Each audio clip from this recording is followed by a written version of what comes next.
Blundell has got them in here. It's Franny Tierney wins it for Doncaster Rovers. It's a lovely build-up from Doncaster. Goal number 2, headed in spectacularly here by Paul Green. Tina Free.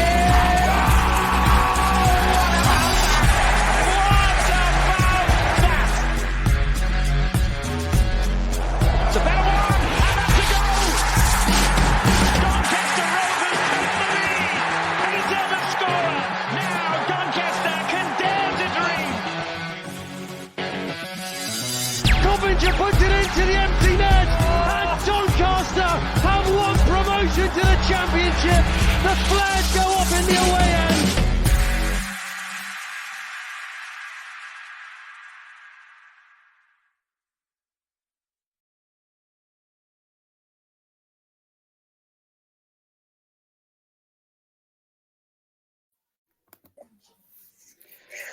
Welcome to another episode of Rambling Rovers, and once again, thanks for listening. I'm joined this evening by Ainsley and Danny as my fellow hosts. Evening, guys. How are we? Evening. We're excited. Excited, very excited for this one. Yeah, we're in for a bit of a treat, I think. We are.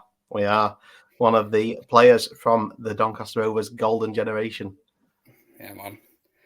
So, yeah, we're in for a special treat with this episode, and we're delighted to be joined by a former player, a man who signed for the Rovers way back in May 2006 and went on to make 242 appearances, scoring 4 times. It won't be his goals or his remembered for, but it will be for playing a huge part in arguably the most successful period in Rovers' modern-day history.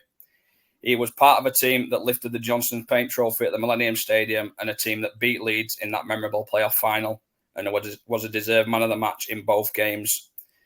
He was a main figure in the 2009-2010 Championship season and put in a string of top performances week in, week out in the right-back position, which he made his own, and deservedly finished the season by taking away all 3 of the Supporters Club's available awards, including Player of the Season. In my opinion, he's arguably one of the best right-backs I've seen play for the club, and I'm delighted to have him on as our first former player guest. If you haven't already worked out what we're talking about, it's the one and only Jimmy O'Connor.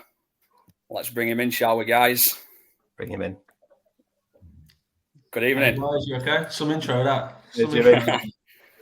Try his best. Brings back so many. Take us right back to the start, Jimmy. What made you get into football, and where did love for game come from? Where did it come from? My first memory, it's actually probably one of my first memories in life in general. I kind of remember the World Cup 90, which is mad because I was only 5 or 6. But I remember seeing it on the telly. Obviously, everyone going a bit mad over it, parents and stuff, watching all the games. I remember Gaza crying. I remember all that. But I didn't actually start playing and getting into a team until I was about 8 years old. I used to play in the park and stuff. When I was 8, I actually joined a team and they were under 11s. So I was playing 2 or 3 years up above myself, which was great. And I was doing all right. I was holding my own and doing quite well. But it wasn't until I was about 11. I was about 11 years old and I moved into my own age group. And when I did that, obviously, it was a pleasant surprise to be playing against kids my own age and realising I probably had a little bit of ability and the physicality of playing with older lads really stood me in good stead. Yeah. So what age were you scouted at then? Looking back, I didn't know because I think my dad shielded me quite well. But I think the first clubs were when I was about 8 or 9. But it wasn't until I was about 11 that I started getting a bit of interest. It was always going to be Aston Villa or Man United. I was going between the 2 clubs for about 2 years. It was always weekdays at Villa and then school holidays at Man United. But at that age, you're a kid. I look back now, I think it was probably a bit much going up. And eventually, it was probably one of the reasons why I ended up signing for Villa. It was the club that were on my doorstep. Less travelling, a little bit more stable for me. And it ended up being the right thing for me.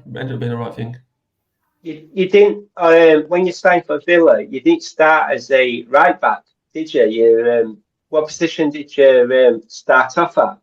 Yeah, I was more of a attacking player. I was either a winger or midfielder. which is quite strange actually. When you look back, it wasn't until I was 15. The coach at the time, Paul Mee, played. He said, "I'm going to play you at centre back." I was like, obviously, eyebrows raised a little bit, and he just said, "Look, I think you might have a career as a midfield player or an attacking player, but as a defender, I think you could have a good career." You know what? He was right. He said, "I saw the game better in front of me." Strange, really, but yeah, I've played a lot of football at Villa as a centre back and a right back. I think ultimately, if I was 6'2", 6'3", I probably would have been a centre back. I had a lot of games for the Rovers at centre half. I think the year I won Player of the Year, I played half the season at centre back. And obviously the end of my career when my legs went a little bit. I played my whole time at Walsall as a centre half. But strange. I think I actually played my first game for Rovers in centre midfield though. I remember played away at Swansea and played me centre mid, which was interesting. But completely different positions. But it always stood me in good stead playing different roles and getting to understand the game as a young lad. What's the headspace like, Jimmy, when you sign for a club the size of Villa? You know, what are the emotions when you get that opportunity? Strange. I don't think it's like nowadays where the status comes with it and stuff like that. I don't think it was any of that. I think it was almost like a relief, to be honest, because it was the pressure of going between different clubs and hearing that this club want to take you there and this club want to take you there. I wasn't ready for it really as a young lad, but I also knew, to be fair, my dad, who never put any pressure on me, probably knew that I needed to go from playing grassroots football and district football into an environment where I was probably going to get coached better. And Villa was probably the easiest one, to be honest. So when you say about what was it like when it happened, it wasn't like a major thing. I'm signing for Villa, I'm going to be a Premier League player. It's more a case of relief. At least I plumped for one now and I know where I'm going to be. At Villa as well, you had some success, I believe. Did you win the FA Youth Cup final with Villa? Yes, the FA Youth Cup, obviously I still put that up there with one of the best achievements in the game. And ask any player and they come through. You only get 2 opportunities to win that competition. I went in as a first year scholar, so I was 16, and I hit the ground running, and I was doing really well. I was playing reserve football straight away, and I started every game in the FA Youth Cup apart from the second leg of the final when I got injured in the first leg in the last minute. And there was a car accident, believe it or not, in the semi-final where I missed the second leg as well. But I was never present. We were a very young team. We had a lot of first years, like myself. We had a couple of second year players, good experience, like Liam Ridgewell, Stephen Moore. But then we actually had a couple of schoolboys playing as well, Luke Moore and Stephen Foley, 2 really good young players. And in that cup final as well, it was against Manchester United, and you took on the likes of Wayne Rooney, I believe. Well, yeah, it was Everton, but yeah, it was Wayne Rooney. Everton, I mean. Yeah, Everton. Look, Wayne Rooney. Look, he was off the charts. He was. We didn't used to do analysis back then. I know it's massive now. So you go into games even at youth level and you see pre-match analysis on the opposition. But it was the only time where the coaches pulled me and Liam Ridgewell in the day before because we were playing centre back, and they said, "We just need to show you this kid." I said, "Okay." So we went into a little room and they put a video on. Not even a DVD. It was a video. That's how old it was. Just his clips. Honestly, it was unbelievable. I think he hit one. I think he hits a wall from a free kick from about 30 yards. Comes back out and he volleys it in.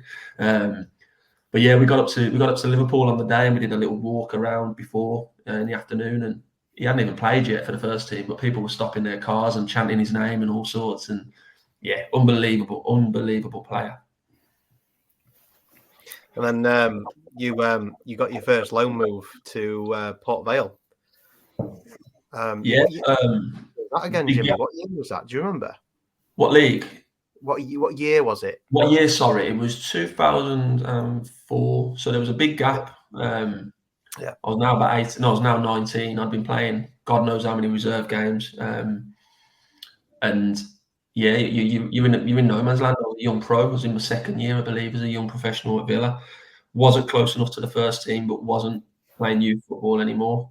Believe it or not, I've told the story before. There was about 6 or 7 of us sitting in the change room at the training ground, I think on the Thursday afternoon.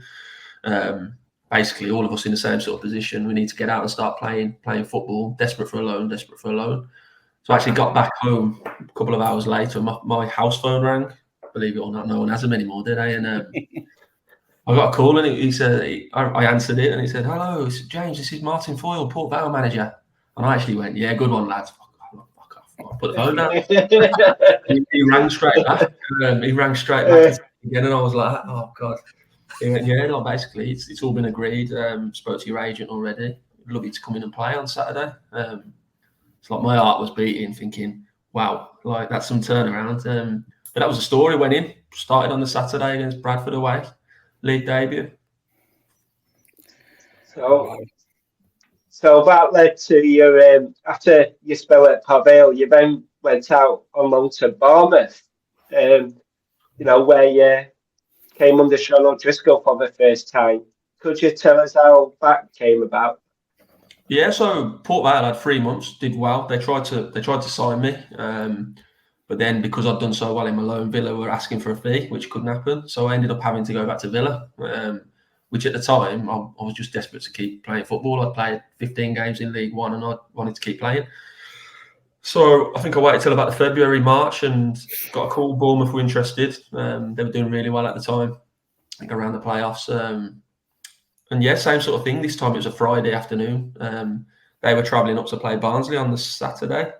So they picked me up on the Friday on the way up after training. I met them at by Bodymore Heath training ground, jumped on the bus, walked straight past Sean because I didn't know who he was, I'm going to be honest with you. Because he's quiet, as we know. Walked straight past, sat on the back of the bus.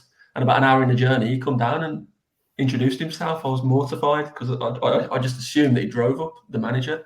But yeah, stayed at Bournemouth for the rest of the season and absolutely loved it. Loved working under Sean and Rich. I say because I think it was around that time. I think you were part of that squad when Hates got that record hat trick, or was that after? Yeah, I think that was the year before. Still played with Hates, Stocky. They're good side. What happened is we got to the end of the season. My loan was up. I signed a deal thinking this is the home for me sort of thing. I signed a 2-year deal at Bournemouth, and that summer they literally ripped the heart out of the team. I think Stocky, John Spicer, Gareth O'Connor all went to Burnley. So I was thinking, oh God, what have I done? But yeah, that was the year before when Hayes scored his hat trick. But I obviously played with a couple of the lads who then later come to Donny. But yeah, I had that year. The interesting thing was when I went to Bournemouth, I've never said it before, but Donny actually come in to sign me from Villa. So I met with Dave Penny and Mickey Walker at the time. I went up because I knew they was interested, went up with my agent. They said all the right things, showed me about the new ground and everything that was coming. But I went to Bournemouth because I'd already been there on loan and I really enjoyed it. But I did the right thing. I rang up Dave Penny after, thanked him for his kind of time and stuff and wished him the best. Didn't realise that 12 months later, they ended up putting a bid in for me again. Yeah, so obviously, in obviously May 2006, then you got the move to Donny and signed on a 3-year deal. We'd obviously been having a lot of success at the time.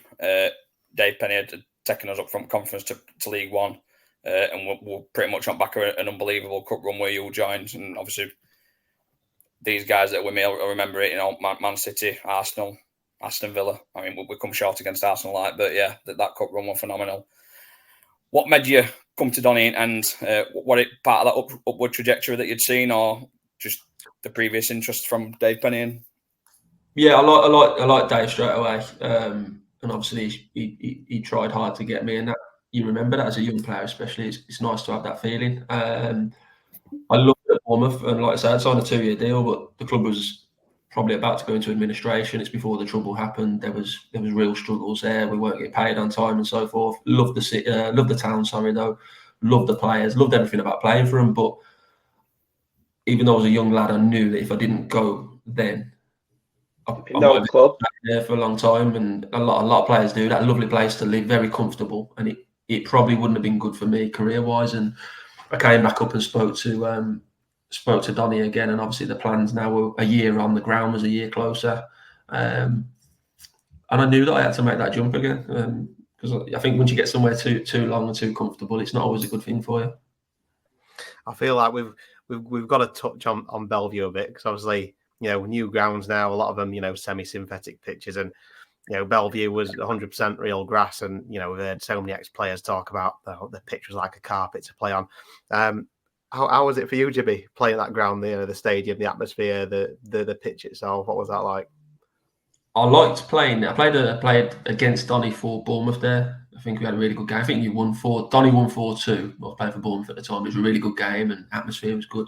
But I'll be honest, my first 2 months playing there, I hated it, because I'm a young player. I've just been bought for money, high expectations. I was doing all right, but I weren't settled yet. I weren't pulling up trees, and it's difficult, isn't it? Do you know what I mean? And I think I'm glad I went through that. I'm glad I went through it, because as a young lad, I got my head down, and obviously then the manager got sacked, which isn't ideal. A new manager comes in and doesn't hit the ground running. It was tough, but I stuck at it. Like, I got my head down. I knew I'd come through it and kept working hard. And I think a big turning point for me was I don't know if you remember the cup game. It went to penalties. We played Derby.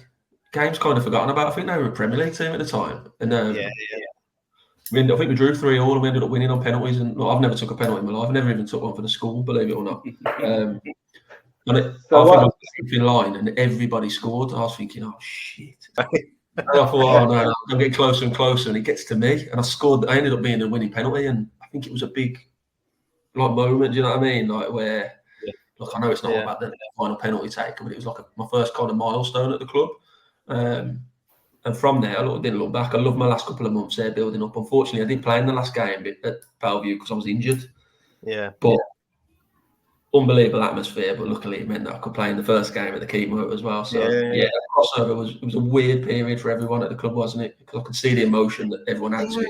It was, it's weird. It's the atmosphere there was just something different. I don't know what it was. I mean, to be fair, because we were on such a high at the time, when we did move to the Keepmoat, that atmosphere seemed to carry over. And that first game against Huddersfield was like a cup game. But I want to take you back, Jimmy. I know you just mentioned about, obviously, when you first signed for Donny, obviously you had a solid start. You built that rapport with the fans really quickly. Obviously, when Dave Penny left the club, really popular figure, obviously played for the club, then turned into a manager, obviously got us up, like these guys are saying, up from the conference into League One. Then Sean O'Driscoll moved from your old club, Bournemouth. What were your feelings at the time? Did you have any inkling of the success that would come under Sean O'Driscoll? I knew how good he was straight away at Bournemouth and how he thought about the game. But at Bournemouth, he'd worked with a lot of players who I believe he'd probably worked with before. I think he played with some of them as well. And I thought, if given time, the way him and Rich worked, because at Bournemouth we didn't have anything, like facilities wise and budget wise, we were right down. And I thought if he could get through and get that buy-in from everybody at the club, not just the players, everybody, I mean, staff, fans, everything, then we could be onto something. But there were some real times in that first season where you probably thought, look, this is going to go the other way, because we could see what we were trying to do and results weren't quite there. And I think we drew his first 5 games or something crazy like that. It was well, ages without winning. I think it was 6 games. Was it 6 games? Yeah, I think people were starting to question it a little bit, like, what have we done appointing Sean O'Driscoll? Going back onto that, with Sean O'Driscoll in your career, it would go to join back up with. Yeah, so firstly with Dave, obviously, he signed me, so, really good relationship with him. The day he signed me, I think as the contracts were getting drawn up, he took me for a beer. I'm like a 20-year-old kid, and I sat there with him, and I liked it. And unfortunately, that pre-season, I got injured, so I missed his first 3 games. I think we might have lost them all. I come back for maybe his last game or his last 2 games or something, and then he got the sack, unfortunately. So I was thinking, what have I done here? A 3-year deal. And when Sean come in, obviously for me personally, I was delighted because I'd worked with him. There was no bad blood when I left Bournemouth. He completely understood that, look, I think the club actually probably paid the players that summer with my transfer fee, so it had to happen.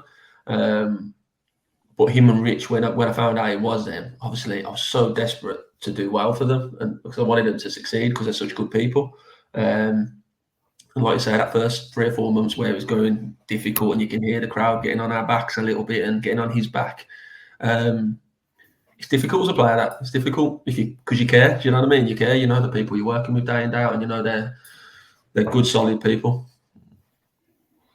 See, Sean made some strong additions in that first season as well, didn't he? He brought a couple of players. I think there was some you'd played with before. Obviously, there was I think Neil Sullivan. I don't know if did he originally come in on loan or. Yeah, he was loan. That first season he came in on loan, didn't he? And then there was Stocky and Gareth Roberts. Gaz Roberts was signed by Dave Penny. He was before me, actually. He was about a week before me. Yeah. So I think Sean brought in Matt Mills on loan. Stocky might have been a loan as well to start. Hates wasn't until the season after, was he? Yeah. But yeah, there's some good players in there just who helps during the season, who you probably go under the radar, you forget about them. But there's some good additions for morale. People like Danny Cadamartri, I remember him coming in and just energising the place. Like people won't. I don't think Rovers fans will even remember many games he played, but good character at the time and what we needed. And then the buy-in from the players who went on and did really well under him, people like Pricey, like obviously I wasn't convinced he was going to be Sean's sort of player, but he ended up being absolutely pivotal under him. Yeah. And then obviously I think your first goal for the club came that season. Was it a 4-0 win against Brentford? Yeah, I'm glad you remember that, because you know what? I can't get footage of that goal anywhere. It was a good goal. It was a good passing move, and I remember it. I was like bombarding forward from right back. I can't get it anywhere. Can't get the goal anywhere. So you didn't score many either, Jimmy. But that's why we can never find them, the archives, because you didn't score that many. First goal, I can't remember it. That's my first. I scored one for Bournemouth, which was an absolute worldie. I'm not joking. I always tell people it was, but they don't believe me. I can't find it. And my first goal for Donny, can't find it. So see what you can do for me, lads. No, I know. I tried to poke around for footage of it over the weekend, but it is one that for some reason it's just I don't know where it is. I don't know where it is. Eight players, couple of step overs and chip the keeper. That's what I did. So we spoke earlier about the cup run under Dave Penny just before you joined, and the cup trend I guess continued that first season under Sean O'Driscoll, and we got to the Johnson Paint Trophy final against Bristol Rovers. So, what was that like, Jimmy? Obviously at the time, I think Wembley was getting refurbished, and so it was held at Cardiff. What was the memories of that game? Yeah, it was. First of all, I thought the area final, semi-final, whatever it was to get us there that's one of the best nights I had at the club. We were we were decimated. We all had illness. I remember. I don't know what the team was that night, but I'm sure it was like really. I think we had a good few players. We came from 2-0 down, didn't we? Yeah, and we, like I said, we had a bug going through the camp, and it was 2-0 down. I think, it was Pricey show, wasn't it? Second half, he dragged us. Yeah. Afro goal machine pulled us through there, didn't he, in that second half? Effing as well, to be honest with you. Fs. So but talk us through the full emotion of the the Johnson Paint Trophy final, Millennium Stadium. Yeah, sorry, I still call it that. It was unreal. Obviously, the stadium, I'm glad it weren't Wembley, to be honest, because not many people got to play at Millennium Stadium in a final. The atmosphere was brilliant. Everyone who was there, obviously, I was delighted we played Bristol Rovers because massive club, massive following. Very fortunate with that. I think, with no disrespect, if you go and play, I don't know, Crawley, and they bring 10,000, it's completely different. But it was near full, wasn't it, of 65,000? Yeah. First thing I'll say is, going out on the pitch, just the noise. It was like, look, I played in front of decent crowds, but 60-odd thousand, it was deafening. It was brilliant. And you don't know how you're going to react in them situations, but to be honest, I ended up, I was fortunate to have a couple in my career, and I absolutely loved it. So We got a goal up very, very quickly early in that game, which 40-odd seconds, I think it were. And then a second, obviously, very quickly after that. How do you keep yourself composed then when you've got that kind of advantage, like 5 minutes into what is essentially a major final for somebody like Donny at the time? I don't think we did. It's probably like exactly where we were at that stage. We were that sort of team. Sean's first year, very up and down, raced into a lead, and then probably just, like you say, they scored just after half time. I think they did, but they had a threat throughout. I remember the winger who was up against me. He's probably the best player. I remember him being really direct, and we all knew all about him. He just kept trying to run me all the time. And he weren't doing much, but he was just looked positive. And I remember every time he got the ball, he was getting them a bit of momentum. And I think they scored. I think was it a penalty or something? Scrappy goal. Yeah, Sully nearly saved it as well. He got his finger. Yeah, it was the noise after the first goal. We was at their end, wasn't we? And you could feel the momentum shift. And yeah, it was difficult, but to be fair, one thing we did do is we kind of gained our composure again for extra time. And again, I'm glad it went to extra time because it was a better story in the end. I wasn't at the time, but now it's like it was a fantastic way to win. And captain at the time, look, Spike, I absolutely loved him. Graham Lee was probably the best captain I played under. A proper bloke, and he gets that moment. And do you know what I mean? He was unbelievable for us.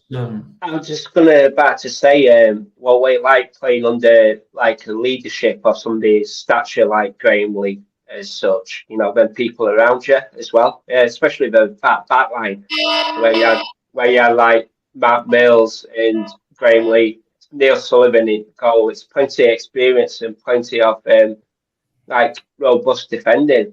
You know, defenders next year. Yeah, I think to get through the game. Yeah, we'll probably go on and talk about Millsy and Sully because I'm guessing we'll end up talking about the season after. But I just think for Spike in particular, like he was massive at that time. I thought he was brilliant, like because it was a tough year, like say ups and downs and different manager, but he was just solid throughout. You know what I mean? Like proper, like how he acted, and to this day, even when I speak to him now, I've got so much respect for the bloke. I think he's top man.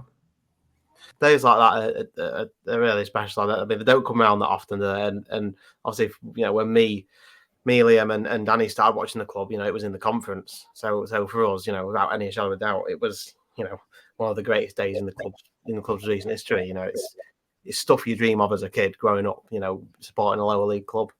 But yeah, that moment of lifting the trophy and everything at the end, and it just felt like that was like a sort of the moment that like sort of kickstarted the sort of era under Sean O'Driscoll in a way, like, you know, getting that first trophy and stuff, and you know, I think the momentum almost carried us on into the following season as well.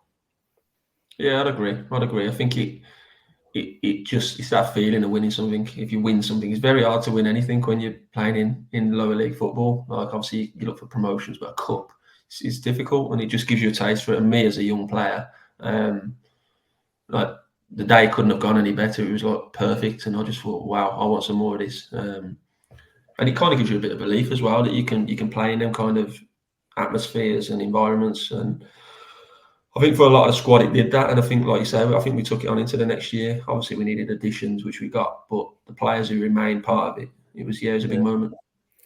Yeah, it's mad that we repeated the same corner routine as well when Lee actually scored the goal. Sean Thornton put it in the exact same place where it was cleared first time, and then second time lucky it goes in. So, honestly, mate, I don't know. I missed all these moments because I always had like myself back on the halfway line with Gaz Roberts and Sully. So I'm in none of the celebrations. I'm in none of the pictures, anything like that. I'm just always on the halfway line, hugging Sully and hugging Gaz. Yeah, there's a story in my career actually, mate. So I don't know what happened on the pitch. I just know the Spike scored. Yeah. So yeah, you mentioned then obviously the additions start coming. We have quite a busy summer. Start to really mould the squad, and Ainsley's obviously referred to it as the golden generation. Eights comes in, Richie Wellens, Martin Woods, Erd, Matt Mills. You know, what was the aim from the outset in that season? Promotion. Yeah, it was. I think. Yeah, well, not probably. It was. You could feel it. It was towards it's probably like midway through pre-season that some of them signed, but we had one training session, and the lads over there will remember it. We just signed Richie and Hates, and the other lads, but them two I think were the last ones to come in. And look, you know what they're about. But Richie Welling's first training session, it was a pre-season session, but it was all football based, and we did like a possession thing. Maybe I can't remember what the actual session was, but it was based around balls. And we clapped at the end because it was that good. Like the standard had just gone from there to there, and not just down to Richie, but that sort of character, that like horrible, nasty, like probably just what we needed. That bit of art tackling midfielder in middle of the park, to complement the skillful players like Tops and Martin Woods, for example, who's more like a playmaking midfielder. Just good. You're saying to have like that Wellers type, where tough tackling, high standard type of player. I wouldn't say tough tackling. Wouldn't say tough tackling, Richie. I don't think that any strength. It was his standards. Like it was his standards, and his quality. His quality. He was an absolutely fantastic footballer, first and foremost. That's what. Did he take a bit of weight, Jimmy, off? Did Richie take a bit of weight off Sean's shoulders? Because Sean never came across as a type of manager who would, scream and shout in a changing room. He wasn't the type of manager who would. It never came across that way. Richie, that looks says something else. I tell you that he would. Yeah. He'd do it in a different way, but he would. He'd lose his rag. He'd lose his rag many times. But I think the difference was with a Richie, he had pure belief in himself, and he backed it up. I hated him at times, Richie. Like I hated him on the pitch. I used to argue, mouth back, and it was probably about 6 to 9 months in that I realised why he was doing it. Is because he rated me and he wanted me to be better, and ultimately he was a player, along with many others, who made me a better player. And I love that. I think it's brilliant. I think it's he backs it up. He'd come up sometimes. He'd hammer people for giving the ball away at half time, and then you want to go back at him, and you think he ain't giving the ball away. I can't say anything. You know what I mean? And I think that's what good players do. And he was just the right time, and it was probably the right time for him and the right time for the club. Like the fact he hadn't played higher than League One until that point when he went up with us is crazy, really, for a player with that ability. I think, like I say, it's them standards he sets, and it's been spoke about.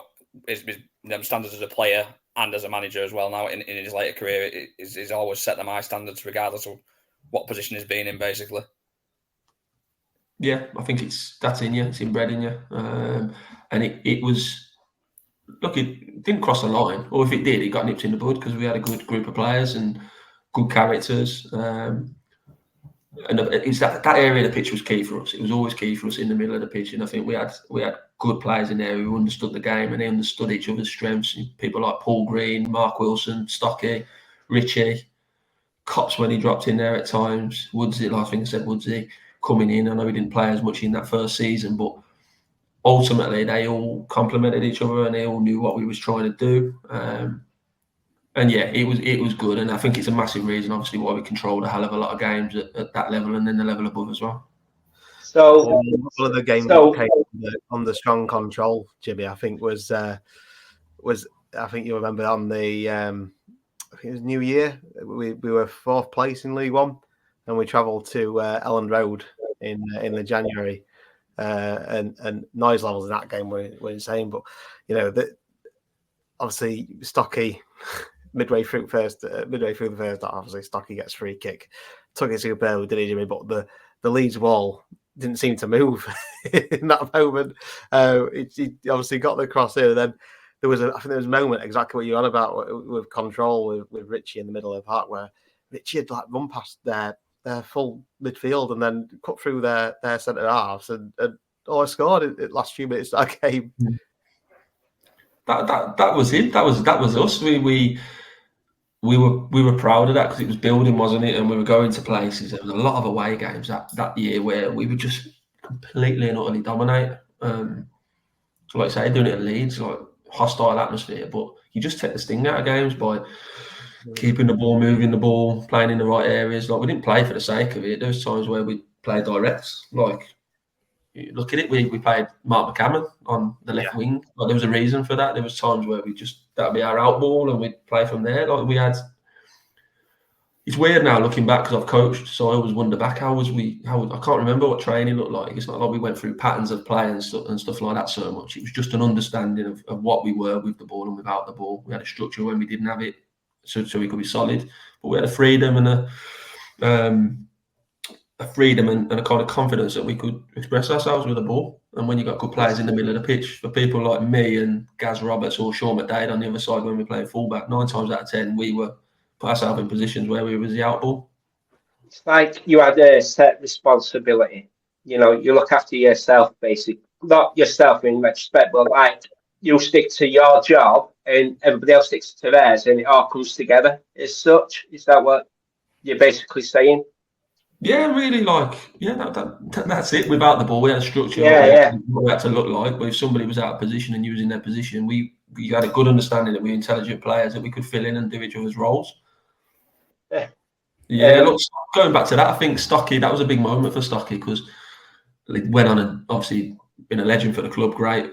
But he was having a tough time as well. There's another one, he come into the club and at the start, I think there was major doubts on the side because he was that sort of player. I'd seen it at Bournemouth, he had fantastic ability and I'd see him have brilliant games, but there was also games where he might struggle because of the type of player he was, taking chances, but his range of passing and stuff like that meant he could be a top player. And I think the players he had around him at Doncaster and the structure and the environment, I think really helped him flourish as well. I think he'll say the same thing. So we're coming to last game season of that season where we were taking on Cheltenham and we were in the automatic spots. How did you feel by the end of the game when we missed out on the automatics and we ended up in the playoffs? Oh, fucking hell. That is as low as I've probably felt. Horrific. Because we were convinced we were going up. I wouldn't say we were complacent. I don't think the performance said we were complacent. I think we had about 40 shots. It was just a nightmare. Everything went against us. We just couldn't score the goals we needed.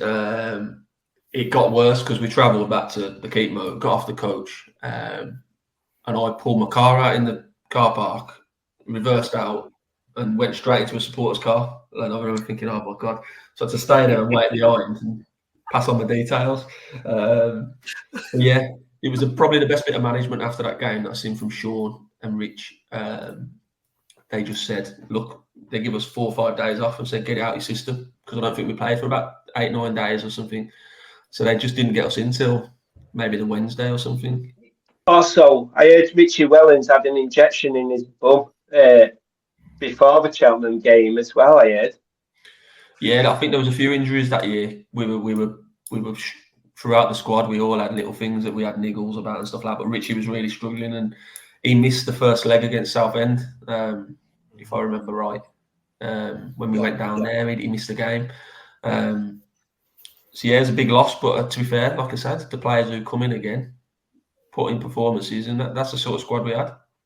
But there was a confidence, wasn't there? I mean, I know I heard that Richie probably wasn't on his own for this one, but after the Cheltenham game, Richie had apparently taken his out night clobber with him to the game, ready to celebrate in case we won at Cheltenham.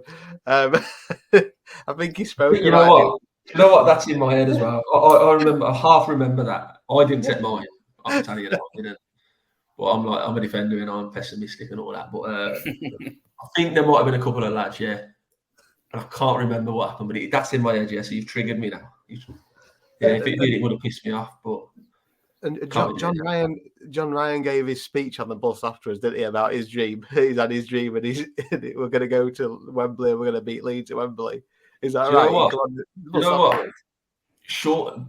This is like John always said about his dream, the chairman. He was, look, when you join the club, one thing I loved, you used to go and meet the chairman, buy the Keep Mode in the offices, and you always kind of knew about the past as well as what we were trying to do. So we were told the stories about how we took over the club and then the players who got them up from the conference. So I think that's a nice touch anyway. So John would always do that. But we actually played against Huddersfield 2 or 3 games before the end of the season, and we was on the bus, and Sean, the manager, actually came back to 3 or 4 of us and sat with us, which he never did, ever, ever. And it was looking like we were going to be in the playoffs at that point. And he said, "It's the best way to go up. Like we'll beat Leeds at Wembley." And he said it. And I remember thinking, "Okay, now, like," and it ended up coming true, which is really strange. Yeah. So, yeah, it's just popped into my mind, that has. So you're going on about the playoffs. Obviously, we had Southend in the first leg away from home at Roots Hall. Paul Effingham got sent off for an headbutt. Could you?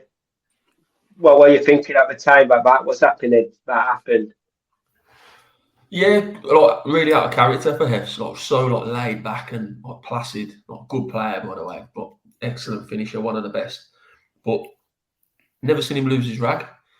And to do it in that moment, it was like, I don't even think I realised on the pitch. It was probably not till because it was late on in the game. It was not till after you kind of think, oh, he's killed himself there, hasn't he, for the final? And obviously we're losing him as a player as well. But for him individually, it must have been absolutely devastating. Yeah, so we're going on to the return leg at the Keepmoat. Now, this is probably a different emotion from the 0-0 at Roots Hall to come away with a 5-1 victory in a Coppinger hat-trick. What was your feelings in that game? Honestly, we trained on the pitch the day before, which we didn't used to do. But we trained on the pitch and there was already like flags out on all the seats and you could see them. And really confident, excited, but obviously still feeling the back of Cheltenham, so you know what could have happened and you don't want to get carried away. But as soon as we went 1-0 up in that game, that's probably up there with the most like fun I've had in a game. Like it was just fun. We clicked and you could see. And I think I don't watch a lot of games back, but I remember watching that game back and we're doing things and commentators are going mad and they're like waxing lyrical about us and stuff. Yeah. But we do it in that atmosphere, the crowd, like I think it was like full in the warm up, and it felt like a European night. It was brilliant. I would say it was. I remember, looking around the Keepmoat that night and seeing the Sky cameras and just a sea of red and white shirts and the flags, and thinking this club support has got stronger and stronger. It was evident of the success we'd had up to that point under Dave Penny and Sean O'Driscoll, and the town was buying into the club again. The numbers and the gates were just seemed to be constantly on the up at that time. Yeah, that was it. I think all the stories you'd heard before you joined the club, all the stuff that had gone on in the last 2 years since I'd been there, it was like now's the time. It was brilliant. The one thing I will say, they scored, didn't they? They scored later on. I think it was 5-0 and they scored a consolation. I remember thinking it's the best thing that could have happened for us. It was like a little warning, just to think, right, okay. I remember thinking we'd made a few changes and it was like a charity game by then, but I thought you're right, that could be a real good warning for us going into next week or whatever the game was. To show that you weren't invincible, kind of thing, that you still... Yeah, definitely. You know what I mean? Yeah, definitely. I think that was it. It was like, just remember Cheltenham, like, because we were massive favourites for that game as well, and the informed team and the best team probably in the league at that point. But it can happen. It's football, isn't it? It can bite you on the arse.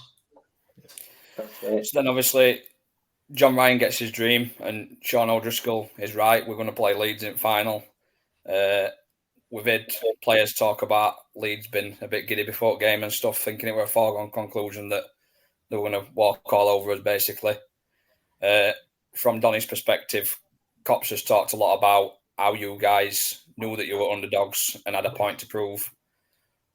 What were it like, from your perspective, going to Wembley, knowing that? Yeah, we were underdogs, but we were underdogs because they're called Leeds United. Like, I think we knew we were.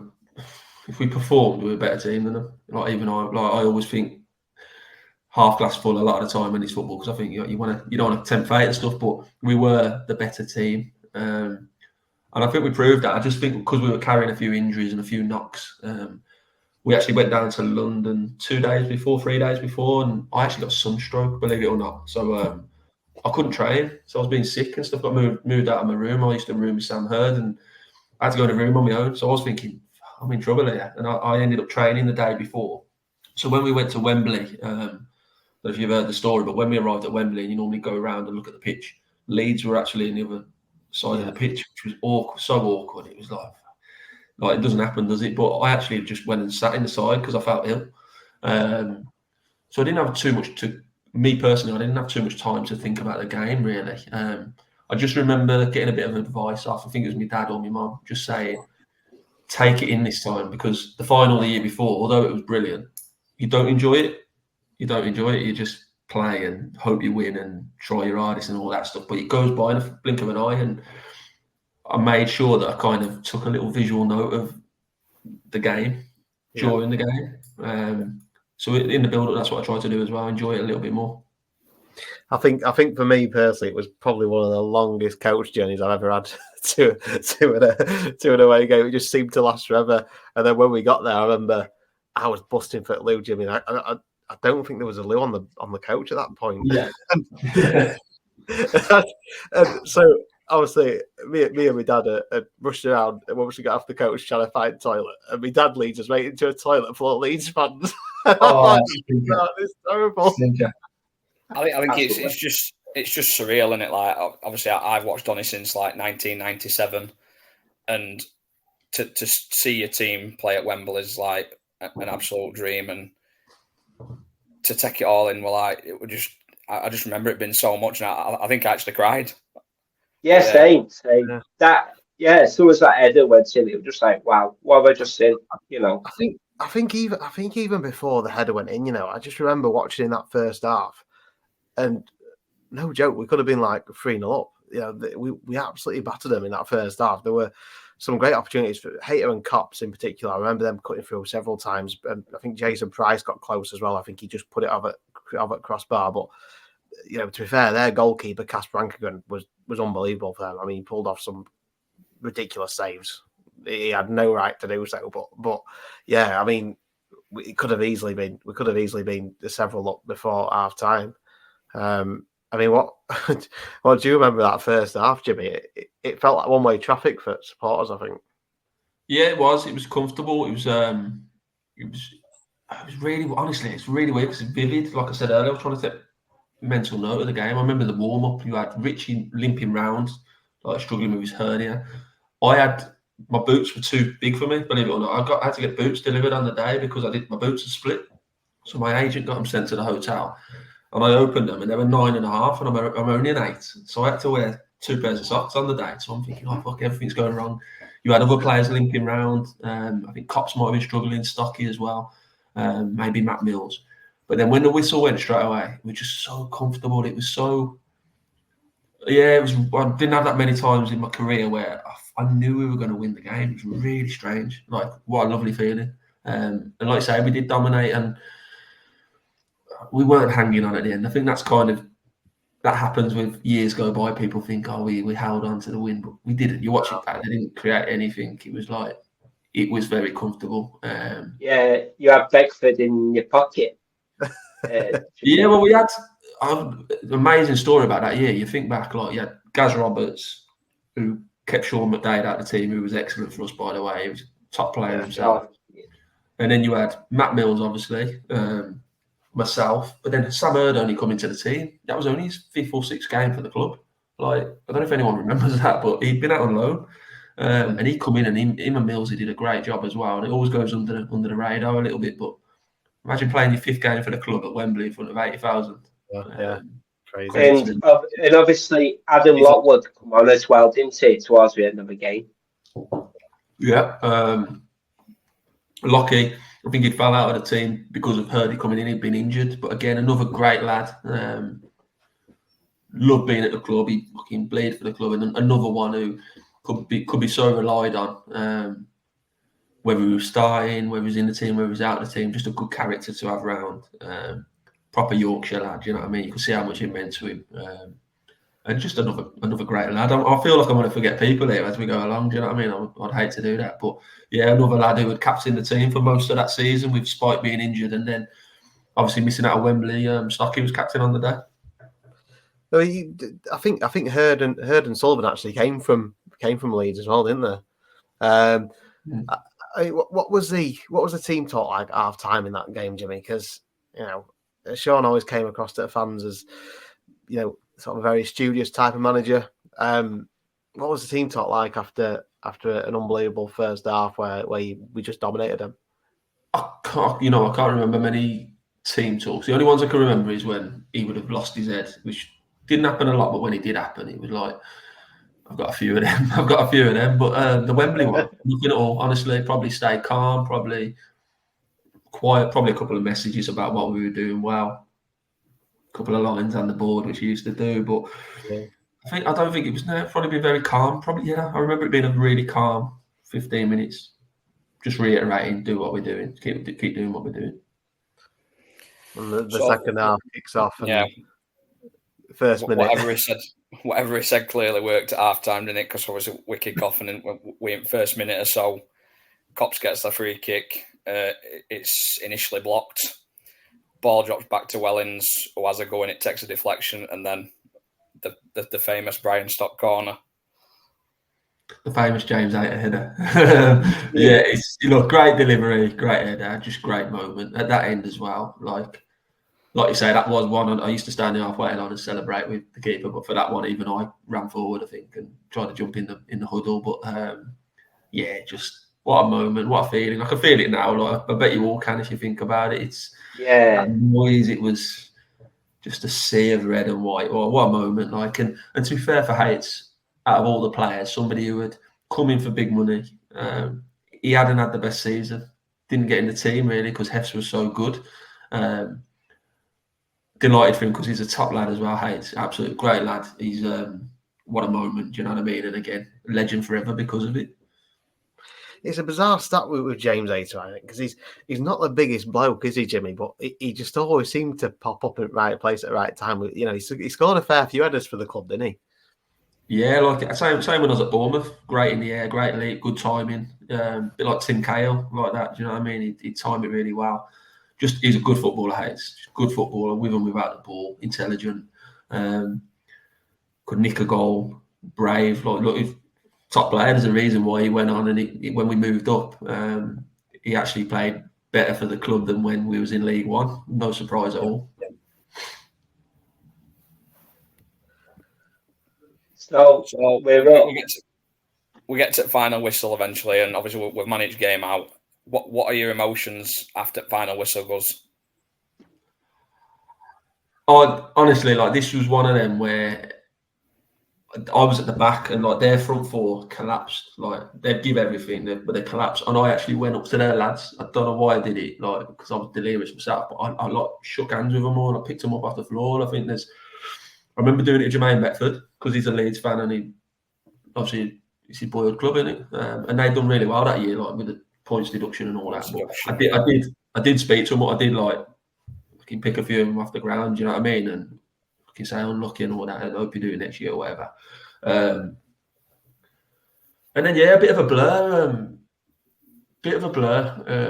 Because I walked up to our end then, and obviously you can see it always all going off. I couldn't pick anyone out during the game. And then as I looked up, I seen my mum, my dad, and my granddad in the crowd, and my missus, which I don't know how I seen them, but I was waving at them. They were all in like floods of tears and all that. Just amazing time. Do you know what I mean? Amazing time. And then like the first final, they're just obviously on Sky then because man of the match again, isn't I know JJ Price was trying to pick out the fans who had put the Afro wigs on for the day. There was I think after the game, obviously you all in the changing room. Were you involved with the tipping champagne on John Ryan? No, that's another story. So I missed all that because, believe it or not, me and Paul Green, we got drug tested at Wembley. So the drug testers come onto the pitch and were basically saying, "Look, you've got to go and get tested now." We're like, "You're mad? Like, you're crazy. We're not going to go inside now." So they stood with us. So in all the pictures and all when we're celebrating, they're following us around. And obviously after a final, you're that dehydrated. The drug testing, that's the routine basically. You have to wait until you can pass urine. So me and Greeny were on our own in a room, sitting here, and then you had it might have been Dougie Freeman and can't remember who the other one was. Two of them facing us the other way, so they're obviously devastating. And me and Greeny are sitting there drinking beers. So after about half hour, no joke, after about half hour, I managed to go to the toilet, and Greeny still couldn't. So he actually didn't get on the bus with us to go back. He had to get a lift on his own and met us at the services about an hour and a half later. How bad's that? But yeah, that was it. And then obviously went upstairs, see the family and everything. Absolutely ecstatic. It was perfect. Honestly, I played one of my best ever matches in my biggest ever game for the club who I absolutely love playing for. It was brilliant. It was like, I can't explain how good it was. It was how good it was for you guys as fans. It was that good for us as players. See, that's what I get from the vibe I got from Sean O'Driscoll era, especially that season as well, is the togetherness with the fans and the team. You know what I mean? It was like what you said earlier, where everybody bought into it and we were together. You know, it was just a togetherness for me, which just clicked for everybody. Yeah, I think togetherness, but honest group as well, like honest to each other. Like, we weren't all nicey. We weren't all best mates. But I think there was just a respect and like an acknowledgement for what the players brought to the team. I thought we had some really good players all over the pitch. I think good footballers as well. Some obviously better footballers than others, but that's part of football, understanding who them players are and what the other ones bring. But just that was it. That was the environment that was created from. I always say Sean and Rich. I always say Rich O'Kelly was a massive part of that era. Like, is as big a part of Sean. It's 50-50 for me, for changing the environment. That word culture that people talk about, it completely changed the football club. Yeah.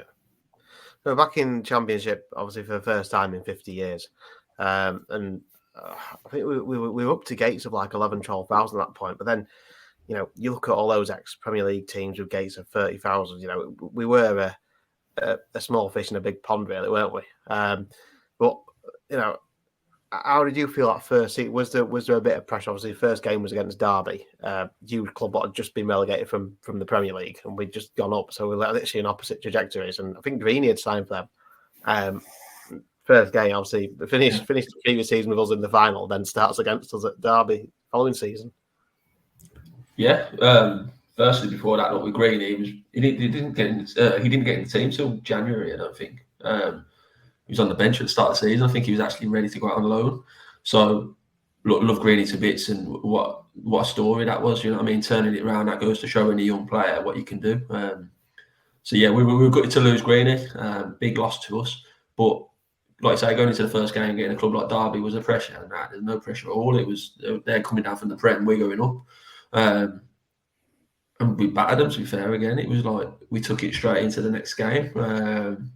From the final straight into the first game of the season. I think we played fantastic football that day. I think we probably could have won a couple of goals, and they couldn't get the ball off us. So yeah, we started. That was a massive, great start.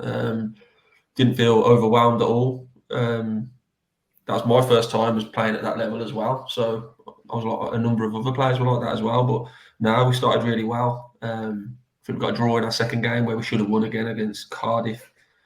And the results started to go against us, and that's where it really tested our mentality, I think, because we were still playing fantastic football, going to places like Birmingham and getting standing ovation for how we're playing, but we've lost 1-0. It's difficult, it's tough, but we stuck to what we did, didn't we? We stuck to our guns, we stuck to our style, our mentality was still there, and we got our rewards. Yeah, I was just about to ask you that, where we were bottom. I think we were bottom at Boxing Day, or third bottom. I know we were in relegation zone. Boxing Day against Nottingham Forest, who were also struggling at the time, alongside us, and we won 4-2 at the City Ground. Would you say that season that was the turning point for that season? Yeah, it was. Yeah, of course it was. Like I say, we believed because we kept playing how we were playing and doing well, and performances were good. Probably lacked goals. But that day there was Yeah, it clicked. Of course it did. We never used to come in Christmas Day ever under Sean, ever. We'd train Boxing Day and then we'd have Christmas Day off, and we'd come in and train in the morning before we travelled or played at home. And I think it was one of them where we'd come in and train in the morning doing the set pieces and a bit of passing, and it was awful. And I remember him going mad at us because it was just fucking hell, no one could pass water. It was awful. Got on the bus, went down to Forest, and yeah, it just clicked, didn't it? We were brilliant that day. Absolutely destroyed them. Woodsy's chip was one of the best goals I've seen or score. Yeah. About 35 passes or something. And it was just like, right, we can play this way. We can get success doing what we're doing. Because however much you believe, if you keep losing, eventually it's going to be tough to keep doing what you're doing. But yeah, that set us off then. We were flying. You what? Your first goal, Jimmy, that season was against Sheffield United. Again, I think they were on a 9-match unbeaten run at the time. And it was our first ever league win at Bramall Lane. It was John Spicer whipped the ball to you along the floor. Yeah. He's back. Yeah, that's another one. Like, it was a individual moment. Look, I didn't score many goals. We played well that night, but I scored. And to be fair, I never scored at the keeper, believe it or not. I never scored there. It's really weird. I scored away from home, but it was packed that night. Bramall Lane was rammed, weren't it, behind the goal, and we had packed out. It must have been 5,000 or 6,000. And oh yeah, that's great feeling because I didn't know what to do. Then I just stood there like, in front of them. It was brilliant. But it was building again. Momentum was building. And it was good. Do you know what I mean? Like, it gave us that chance, but because we went through the adversity at the start of the season, it probably made us a little bit stronger. We did really well in the second half of the season. I think we picked up the most points, apart from Wolves, who won the league. We finished we actually had a strong finish, didn't we? 14. Yeah, really strong. So yeah, that gives us the belief then going into the next season, obviously. And we had a few changes in the pre-season. I think we lost Richie Millsy, which was tough. Yeah. But to be fair, the recruitment, we probably evolved a little bit. I think that second championship season, everything felt like it was naturally falling into place, and the connection between fans and the squad, like Danny's already touched on, it was so unbelievably special. You know, I don't think it's ever been replicated that since. Like those times were very unique. But I think was that season we signed Billy Sharp, didn't we? Billy Sharp that season, who played. I've got the stats here. So he scores 15 goals in 31 appearances, Jimmy, and talk about making an impact. Yeah, we come in on loan, didn't they? Coming on loan that year, and we signed Billy, John Oster as well. Who, you know, I know he was a wide man before he come to us, but he was a player as well, and probably different to Richie, but also as good a footballer, but in a different way. And he was brilliant for us as well. Probably goes under the radar. Johnny does. He was a good footballer. It would have been interesting. It would have been interesting to see him and Richie. In the same team. That would have been interesting. A few fireworks there. Yeah, very different, but both class acts as footballers. You know what I mean? And yeah, we probably had a little bit more. Players were starting to come into their own at the level. Players like Martin Woods were probably starting to like really find his feet at the club that year as well. Billy come in as one thing. Billy come in as, first of all, character, like just great character. I never knew him before he come in, but I'd had a couple where I think we'd had scuffles because he just wind you up on the pitch. In fact, I think on his first day, I'm sure I remember him bringing a picture or something, and we had each other up by the throat when he was at Scunny, and I think I was at Donny or something like that. So. That shows what he's like. Yeah, he was brilliant. Like, so infectious. Just loved playing the game. Loved scoring goals. My God, he just used to want to score every day. Training, bang, I want to score a goal. Five-a-side, he's desperate to just score goals. Just like a big kid, but bubbly, energetic, but backed it up. And I think he was a different sort of player to what we'd had under Sean. And I think Sean kind of put that responsibility on him as well. Like, you have come in as the big name, you have come in as like the big head. There is an expectation for you to turn them 1-1s into 2-1 wins and 1-0 defeats into draws. And I think he loved it, to be fair. And he didn't do it in a big-headed way because that's not him. And the lads loved him. The lads loved him, and look, he helped us all be successful. Well, that season, Jimmy, that was probably one of the most successful seasons we'd had in the champ, because I think we finished 12th, but a lot of that season we were sort of flirting almost with the championship playoffs, and we beat some big hitters like Crystal Palace. There was Cardiff in there, Watford, Sheffield Wednesday, Derby. It wasn't an easy league, was it?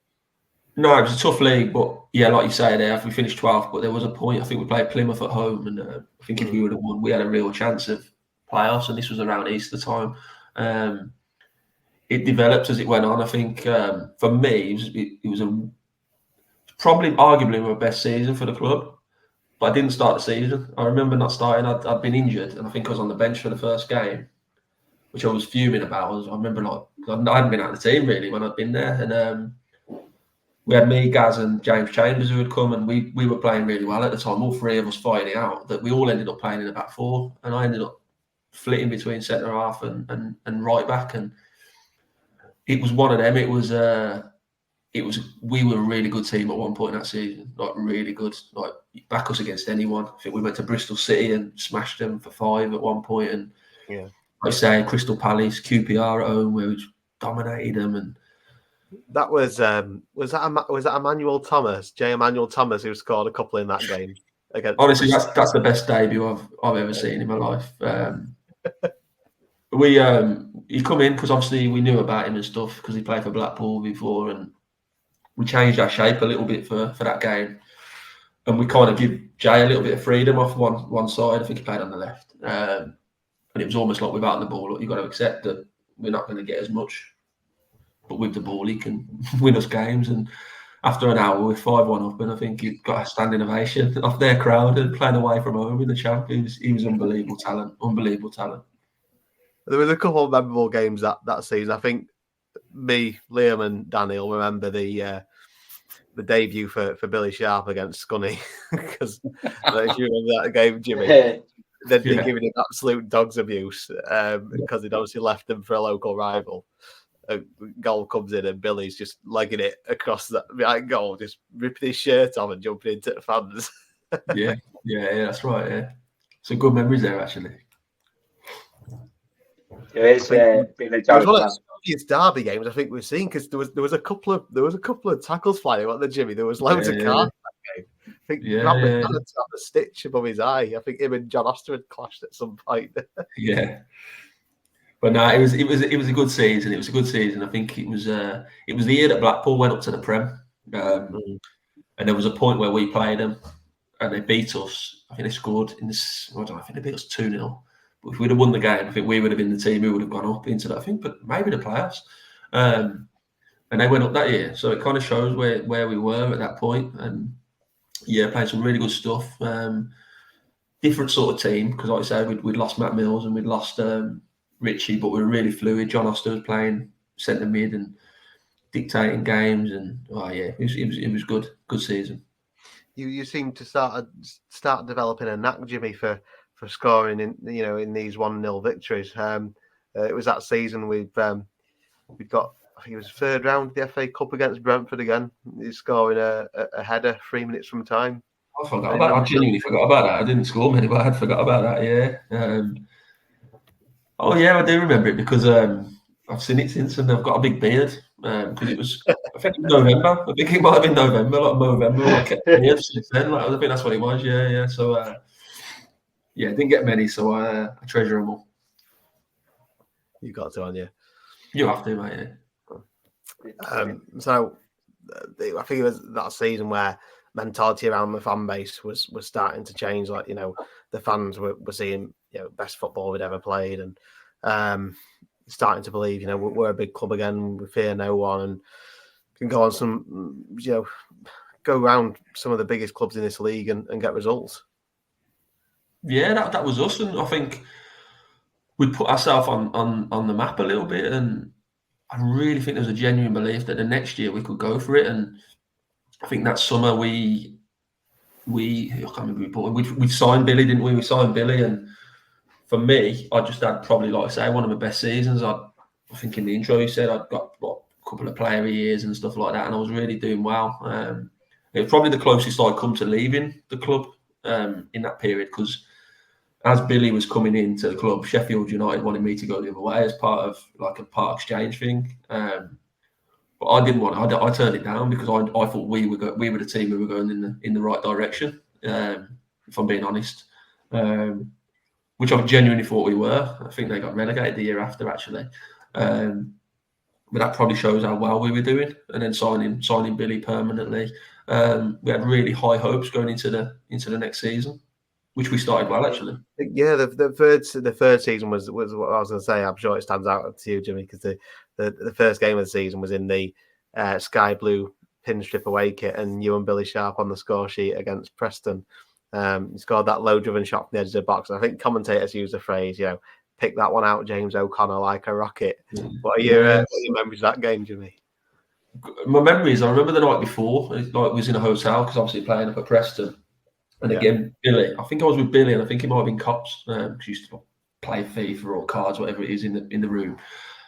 And I remember saying about if I'd score, I don't know what we were doing, but Billy's all excited and doing your celebrations in the room, and Klinsmann's on the bed and stuff like that. And 10 minutes in, I scored, and I said, I didn't score, did I? I hardly ever scored any goals. So, but for about 10 minutes, I was like I was the top scorer in the championship. It was the opening day.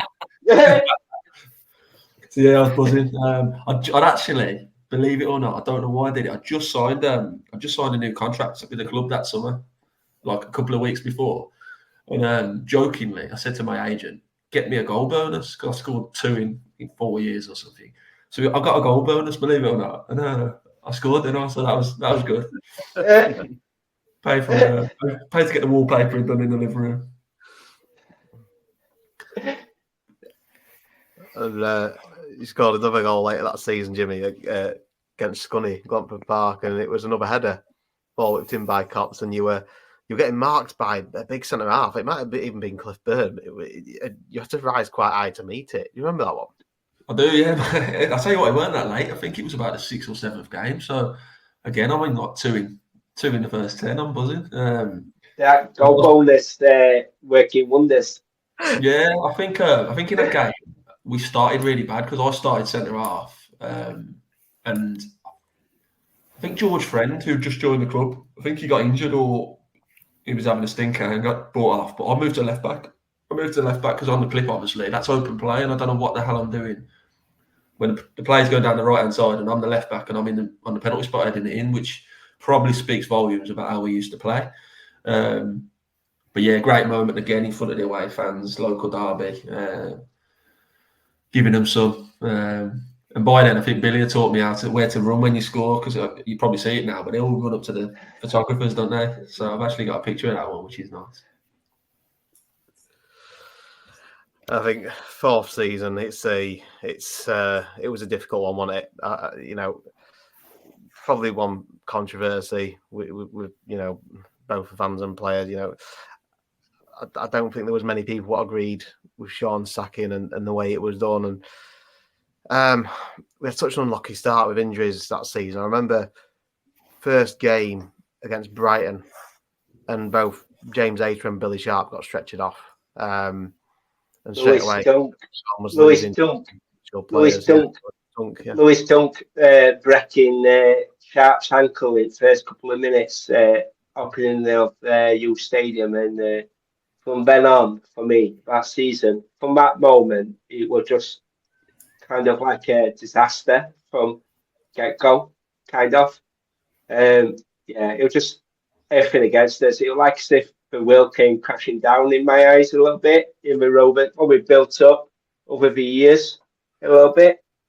For me personally, find that from that trajectory. Yeah, I think honestly, looking back, because obviously you're involved, so you probably remember more when you're playing, but we struggled in the second half of the other season, the fourth season, I think it was. We were up around the playoffs that year that we were just talking about, and then we really struggled. I think we drew a lot of games, had to get over the line in the end just to make sure we stayed up, which was tough. But we did. We stayed up, and then the start of the next season, I was actually injured. I didn't play in the first 5 games.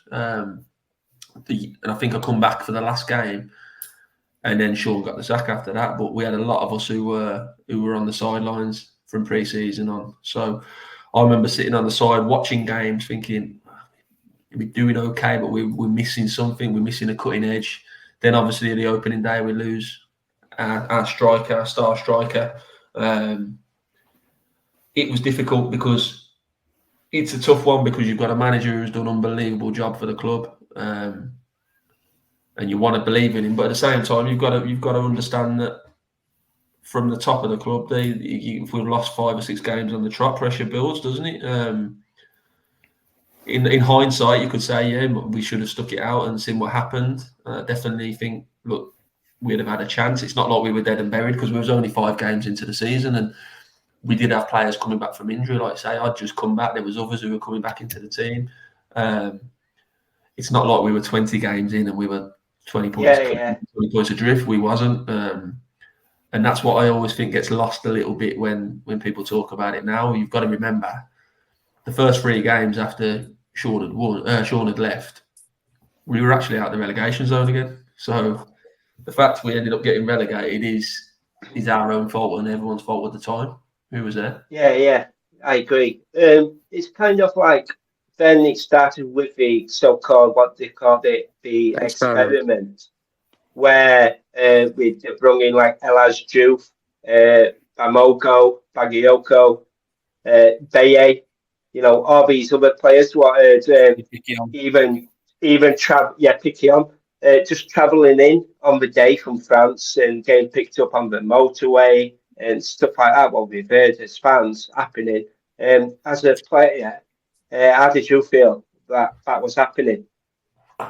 Yeah, it was wrong. It was wrong. I don't, like I said there, I think you make a change and you bring a new management in. That's absolutely fine. Results dictate. Look, I've been on that side myself. We've been in the coaching side now. I understand that completely, but the way it happened and the way it was players travelling in at certain times, and it was wrong. It didn't work. Even if we would have stayed up, it still wouldn't have been the right way to do things. I think, like you say, we built an environment and a culture that had brought success. And even if we were going to change management, players, that environment should have still remained, and it didn't. Was he like you can't be successful doing it? Jimmy? Say that again, sorry. Was it like 2 separate dressing rooms at that time? Because I know there's a couple of the old guard, if you like, the players who had been at the club for several years, and enjoyed all that success under O'Driscoll. Was it like a split changing room when all those internationals started to come in?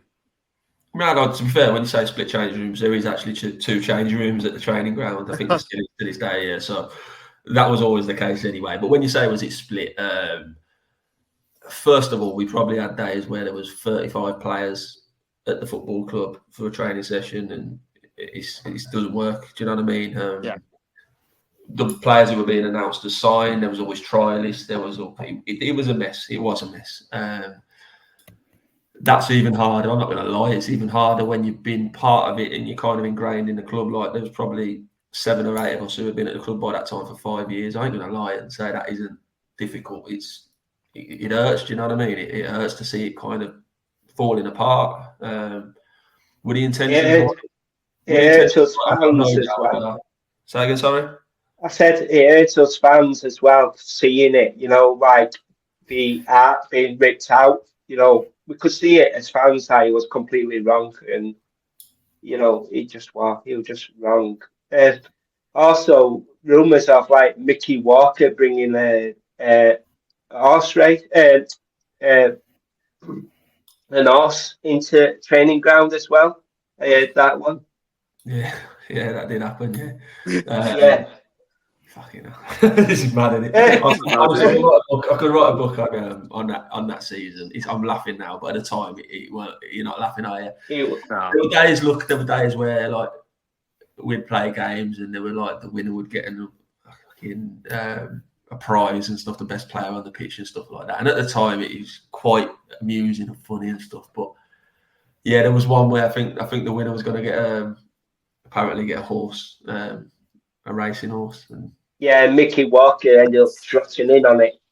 I know, I know what James Ayers talks about. I think he got a full 3-course meal at ZZ's in Bartrey with his family. That's all right, isn't it? Yeah. Yeah, I think a couple of people got a DVD player and stuff like that, which is great. So brilliant. But yeah, it's difficult, isn't it? It's difficult because you could turn around and say, look, if morale gets us over the line, it was more about the whole way we were being run at that time, and there was a load of different things that ultimately resulted in relegation. And that's it. But we had a way of doing things, and it almost felt like, look, if we're gonna go down, you almost do it in the right way, if you know what I mean.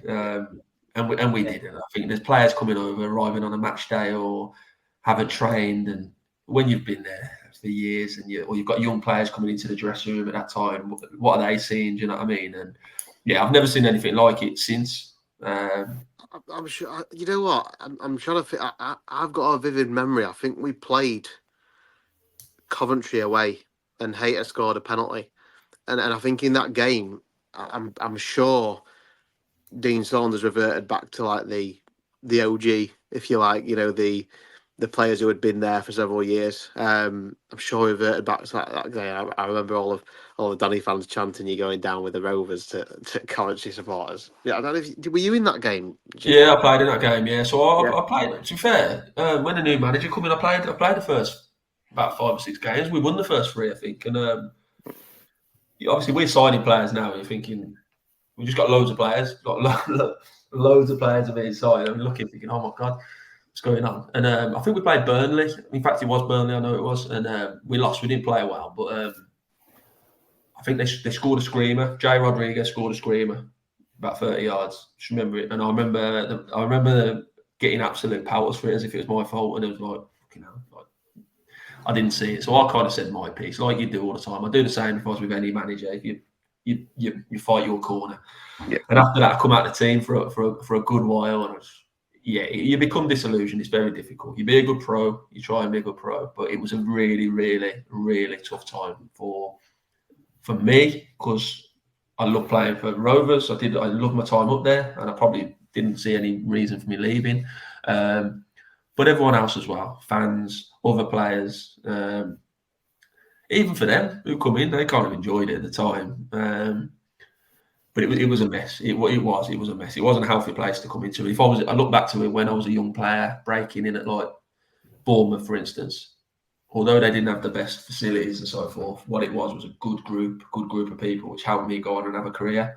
And that's probably how I look back at it now. And for any young player who come through at that time, it must have been really like, what is this circus? Yeah. So after that, fell out of order. Was it tough to leave, Jimmy? Was it a tough decision? Because obviously you'd spent a good few years at the club. Was there ever a possibility you would have stayed, or was it you felt like the time was right? Yeah, I had another year on my contract. It weren't about the relegation. It was obvious that like there was a few players who would have to leave because obviously that's what happens when you get relegated. Was it tough to leave? Of course, it was tough to leave because I'd been at the club. I played nearly 250 games and had my best memories at the club. Honestly loved it there. But I also knew that you can't kind of sit there waiting for. It's not healthy to sit at a club waiting for management to change or certain things like that. It was probably the right time. So it was a necessity for both sides at that time. I'll probably say. I think the club probably looked at it and thought, you get relegated, certain wages and stuff like that. You've got to be kind of selfish, haven't you? In that self-respect, you know what I mean? Like you got to think of yourself. You got to think of yourself in your career. It's your job, isn't it? End of the day, and you know, like you said, I don't think it was that. I don't think it was selfish in that way. I think it was more necessity, right? To be honest, I'm going to be honest. Pre-season had started. The club are trying to rebuild under a new manager, different ideas. It probably just fit at the right time. But like you say, I probably had an opportunity maybe a year before where I could have maybe moved on. And maybe if I'd have done it in that way, it would have been different and both sides would have worked out better. But this is hindsight in football. Like, you have certain places where, if you're lucky, if you're a footballer, if you can call it home at the end, like when you finish playing. And I was very lucky that I had Donny was that for me. Like, I'm not from Doncaster, but it's a club that I like. Obviously, I still go when I go back now. It means it means a lot to me. It means a lot to my family. I tell my kids. That's why shirts on the wall. Do you know what I mean? That's it. Yeah. And, So yeah, obviously you moved on to Derby County, obviously for fee. Tell us about your time at Derby. It was, again, I probably struggled. I'd gone there in a way where it weren't the best place to move on. I'll be honest. I weren't playing the best football. Mentally, I probably had the toughest year being out of a team. Confidence probably as low as it had been. I actually got there, and my first probably 10 games, I did really well. Like, do you know what I mean? My debut, I played at centre half, and then a few games where we were doing really well. Got a little niggle. Got shifted. I played a couple of games at left back, where it's not the best thing to do when your confidence isn't at the highest anyway. I kind of fell down the pecking order a little bit at this point. Probably coincided with me having a little bit of being a bit of disillusion with the game. I'll be honest. And the next season, I actually went out on loan to Bristol City, which I thought would be a good way for me to kickstart and get going again. And 3 games in, I had like a horrific injury where I was out for 11 months, which I never had that at Donny. I never had that anywhere else. And around that time, I was really thinking, I might jack it in here. Like, I was only 28, but I was out for the season, out of contract end of the season. What do you do? When you signed for Bristol City from Derby, you reunited with Sean O'Driscoll. I know you only for a short period in that contract, 3 games, which is nothing really. But surely that was a benefit, a factor of you joining Bristol City from Derby, to reunite with somebody to take your confidence back up. Was that your way of thinking? Yeah, that was it. So I signed there on loan with a view to a permanent. So I got to sign there. Like, I would have probably ended up being there for a couple of years. Played my first game, local derby against Bristol Rovers, full house, brilliant. But my third game, like I said, I was playing against Swindon away, and I sprinted, and my thigh come off my hip bone. So I'm in agony. It's a really bad injury. Had surgery on it. Had like an anchor put in my hip, so that's still there to this day. And they told me I was out for the rest of the season. My missus was about to have our first child, and I'm thinking, oh my God, what has happened? You know what I mean? It's like, that's the other side of football that you probably don't see. So I got back to the next summer, left Derby. Steve McLaren had come in by then, but obviously I wasn't going to get offered a deal because I hadn't played all season. And that was it then. I had a decision to make. I had a couple of clubs, believe it or not, up north who I spoke to, Barnsley being one of them. I can't play for Barnsley when I've been at... Yeah, that's it. Get your priorities right. And that's when Rich O'Kelly rang me straight away, and he said, look, we'd love you at Walsall. They were in League One at the time still as well, local. He said, it will be a good environment. He said, look, if there's any interest, come in. And straight away, like, I knew that I was going to sign there from that day because I needed to just be happy. I needed to just enjoy my football again. Yeah, and like you said, you was like kind of back home, Birmingham, Warsaw, it's not too far away, obviously. And obviously you were with Richard O'Kelly, who you've known beforehand at Rovers and Bournemouth. Again, it's about building your confidence back up from a serious injury, I guess. Yeah, and you know what? I think I never thought I'd get anything like when I was at Donny, like that kind of rapport with the fans, like feeling of being, because I thought obviously my career by now I'd had a major operation. My first couple of games I still tried to play right back, and I'd lost a load of pace and I was struggling. And I was honest enough. I went into Dean Smith, the manager, and Rich. I played with Dean and got a good relationship as well. And I said, look, I can't play there. I can play. You play me at centre half. I'll be fine. I'll do a job for you, I'm sure. And I ended up having 3 years there where I loved them, to be honest. I think it's second only to my time at Donny. I think I did really well and had a brilliant time where I got to have my family see me playing local and be part of it and still play at a really, really good level. Good. And then obviously then you finish your career at Kidderminster Harriers, I believe. Yeah, I had it was an offer that got put to me, so it was like a good contract, long-term kind of project where I knew by this point my body was kind of packing in a little bit playing. So I thought it was a route where I could go into coaching, which ultimately happened, and that was the plan for it, really. Which you got a promotion out of it from National League North, being assistant manager. What was your kind of emotion of getting your first promotion as a coach, other than a player? Yeah, it was special. Like before that, we obviously had a cup run, which we got to the fourth round of the FA Cup, which for a club like Kidderminster in the National North is unbelievable. We beat Championship side Reading on the way, couple of League Two teams, and ultimately we only lost against West Ham. Declan Rice scored in the last minute, which broke our hearts, but it gives you a taste for it. And I think when you stop playing, you want to go and experience different things. I think a lot of players finish and you worry about them, like what are they going to do? What are they going to do? Whereas I've always been like, I wasn't worried. I loved my playing career. I look back and enjoyed every second. Well, not every second of it, but I loved certain parts of it. But I was at peace with it, and then I thought, right, I'll go and try coaching. And then again, now it doesn't mean that I want to be a coach forever. It just means that, do you know what I mean? And that's it really. Were there always a desire to go into coaching then? No, not at all. Not until I was about 31, I'd probably say. I was at Walsall. I was a very different player at Walsall compared to when I was at Doncaster. Doncaster, I was a young player, energetic, bombing on, fullback.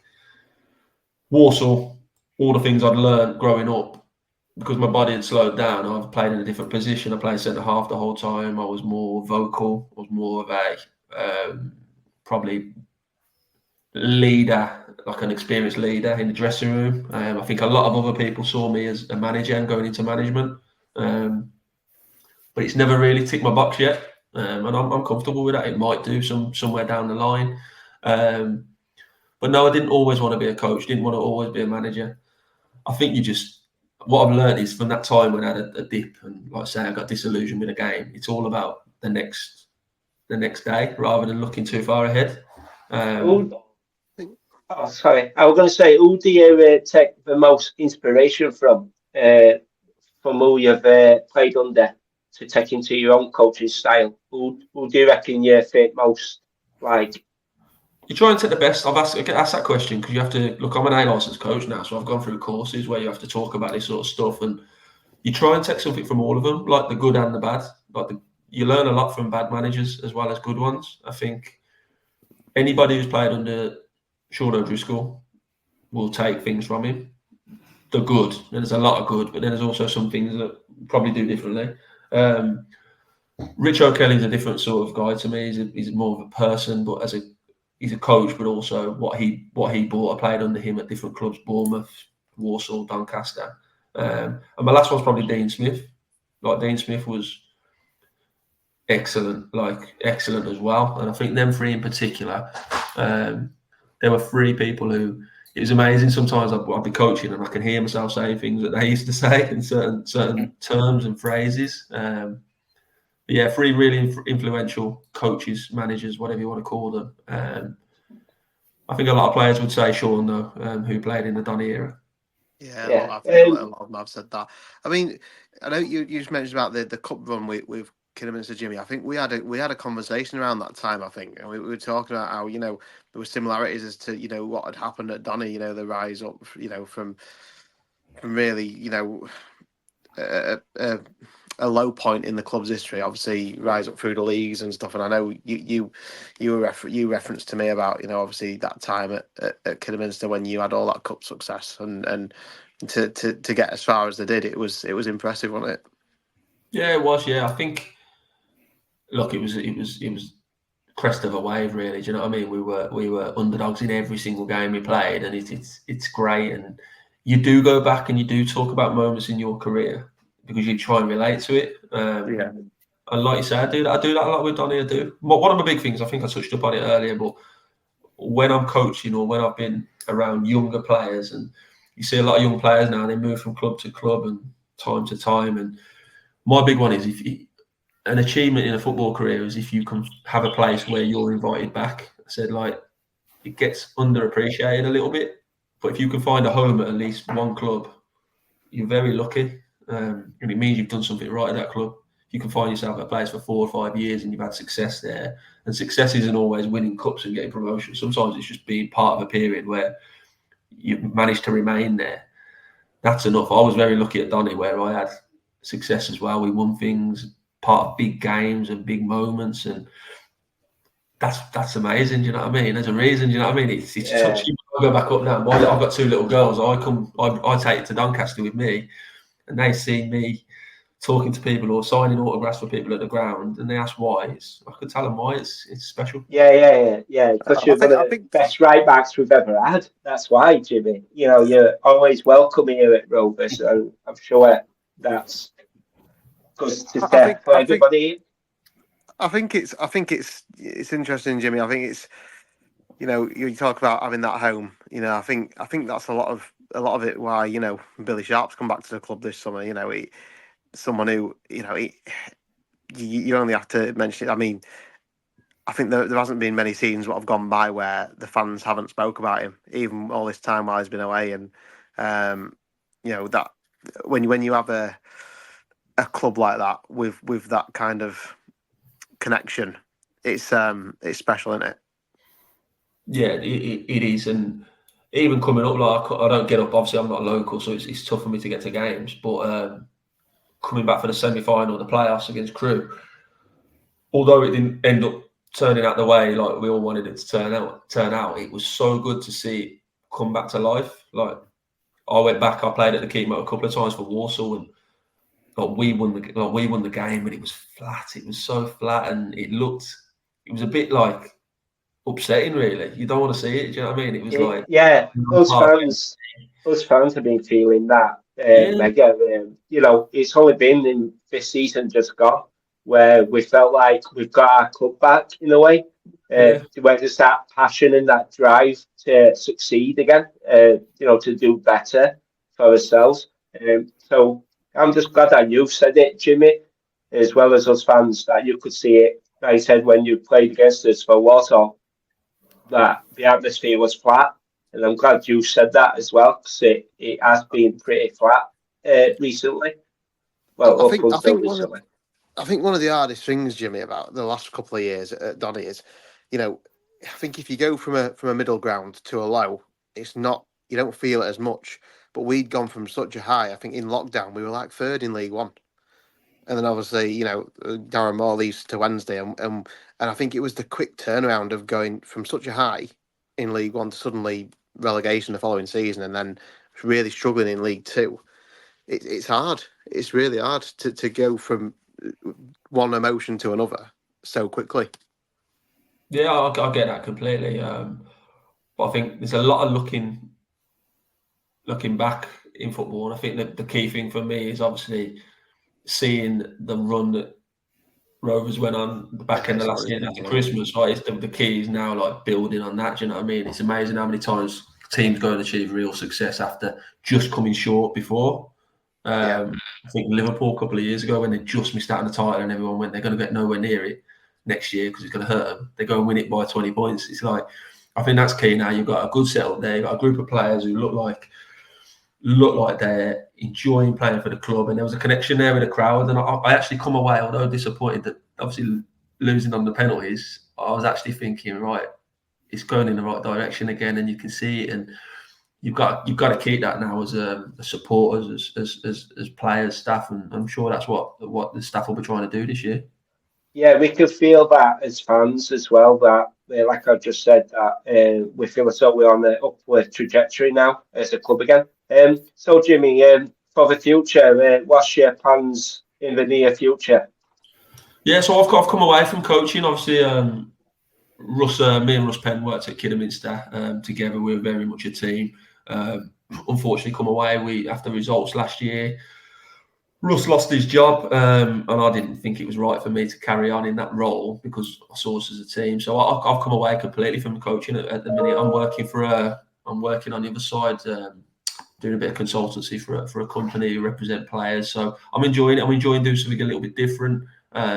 Still in the game because I enjoy it, and I think I can offer something to it in whatever role it may be. For the future, I'll never say never.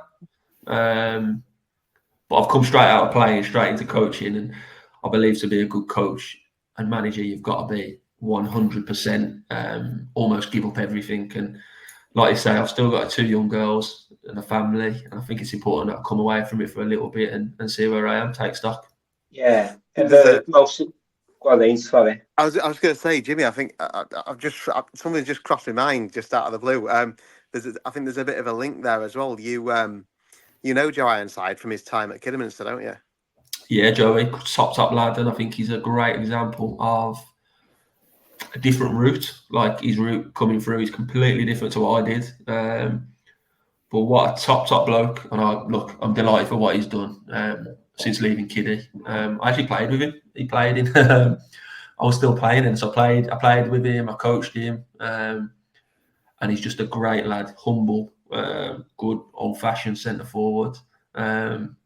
I'm delighted to see him do so well. I actually texted him just before he signed for the Rovers. I said, "You're joining a top club," and luckily he said, "People have spoke well about me." So yeah, good mutual respect between me and Joey. I love him to bits, and fingers crossed he goes on and has a brilliant season. He had a great debut season, did he, Danny? How many goals did he get last year, lads? I think he got 23. I think so. Yeah, unbelievable player. Most important question though, Jimmy, is England going to win the Euros on Sunday? I sent a message to all my mates in the WhatsApp group after the first game when they were awful, and I said, "Lads, you do know we're going to win this." I swear down, but toughest team. Spain have been brilliant, been absolutely brilliant. But you know what? I love this. I love that group. I love how they've stuck together throughout it. I love how all their interviews are together. They've got better with every game. It's going to come down to a couple of moments, a couple of decisions, but I hope so. I can't believe it's 58 years. Like we used to sing 30 years of hurt, didn't we? 3 Lions, but it's 58 years. It's crazy, isn't it? I think it's honestly the best group of players we've probably ever had since that win, the 66. And if this team doesn't win something, it's an absolute disaster. Do you think? I don't know if it's a disaster because I think they've got enough good young players who could have another shot. But yeah, you get to any finals and it's a great chance. Isn't it? It's a great chance. I wish it was France instead of Spain, but yeah, fingers crossed. You don't have to see any more of that ridiculous dancing that the Netherlands have been doing on the streets. I don't know if you've seen it, Jimmy. Awful, Right, brilliant. Well, lads, I think we're about good to wrap up, aren't we? Yeah. Cheers. Lucky boys. Jimmy, it's been it's been a pleasure. I can't believe it's an hour 40. I can't believe that. Look, great times, you know what I mean? I know how much it means for you guys and stuff as well, supporting the club. And I think it's good that that ex-players feel the same and stuff, do you know what I mean? And got that affinity with the club. You're always welcome to come back whenever, Jimmy. Have a pint with us in Bellevue Bar. I love that. I'll tell you what, I'll hold you to that this year. I'll come up and watch a game. Happy days. Cheers. Thank you very much, Jimmy. Cheers, Jimmy. Cheers, guys. Thank you. Thank you. You done? Yeah. Yeah, you can switch off. We're all right. We're under recording. All right, it's sound guys. All right, I'll catch you all soon. All right. Yeah. Cheers for setting up. Cheers, Jimmy. Cheers, Jimmy. Cheers, pal. See you later, mate. See ya.